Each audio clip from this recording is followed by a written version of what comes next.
iPhone 16e, the perfect iPhone, right? Well, almost.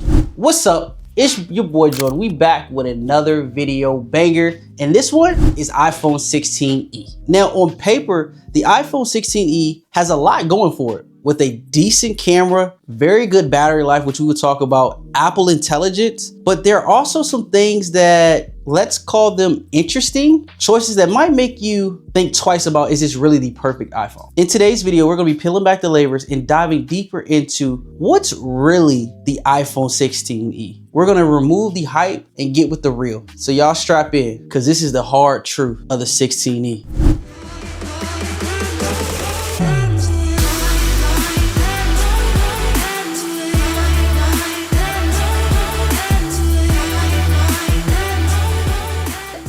Apple did make some interesting changes. One of them is the battery life. Now, I know us Apple fans is our dream. Better battery life, better battery life, better battery life. So let's talk about it. The battery life in this phone is seriously good, giving 26 hours of video playback, which is more than the iPhone 16 and 16 Plus, who are providing you 22 hours. Now, for $200, how is Apple able to do this? Well, they didn't just cram a big battery into the phone. No, Apple has redesigned the internal layout to accommodate this. And that leads to something even more that Apple has been working on for years. Their brand new first in-house Apple C1 modem. And it's being taught as their most powerful, efficient modem in an iPhone. Now, this has been a 7-year journey ever since Apple bought Intel Smart Home modem during acquisition. So this is a really big deal for them to finally put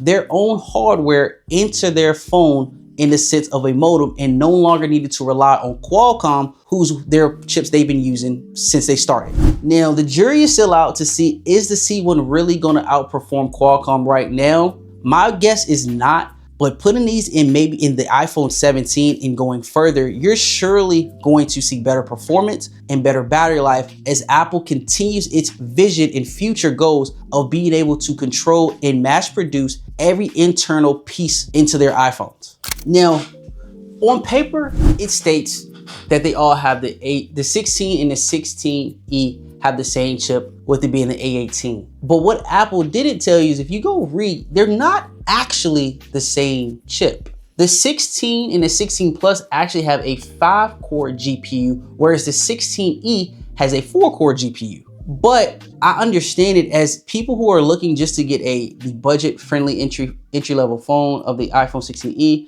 Are you really caring about this, how many GPUs that phone actually has? Probably not. So Apple is allowed to get away with this, but they market it as they both have the A18. However, they're not counting the GPU. And at $600, you can expect software updates for a good 8 years, longer than most people are actually gonna keep the phone. These are the customers who Apple is targeting with this. Somebody that just wants to buy a phone that's good for the next decade. I don't have to worry about updates, and it supports it. If you remember, Apple recently just continued their iPhone 6s, and that came out almost over 10 years ago. The iPhone 16e features will include the Apple A18 chip, which brings all of Apple Intelligence, current as well as future iOS updates that come in the future. Now, it is not optimized completely for the iPhone 16e, as that device has the notch and is more suited for the dynamic island. But needless to say, you do have AI on your phone. So for $600, this is compelling, especially with the extended software support. However, there are a few things that you need to consider. These things you might expect to be standard features. Here we go.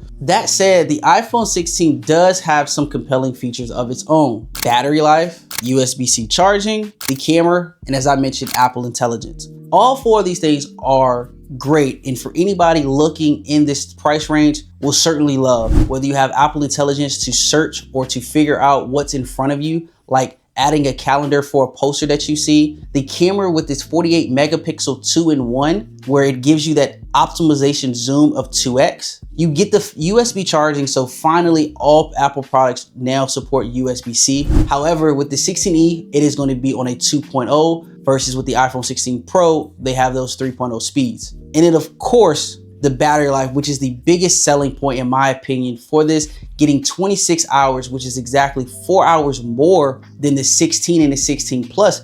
and only 3 hours short off the flagship, the iPhone 16 Pro Max. And then also I failed to mention, one of the stunning things they put on the design is not the camera button, which I really don't find myself using unless I need to quick open the camera for something, but the action button, eliminating the on mute switch button to going to a solid state button that is customizable for maybe turning on the flashlight, opening up a shortcut, or even just turning your phone silent. I think those are all useful things that anybody would love to have at a $599 price point.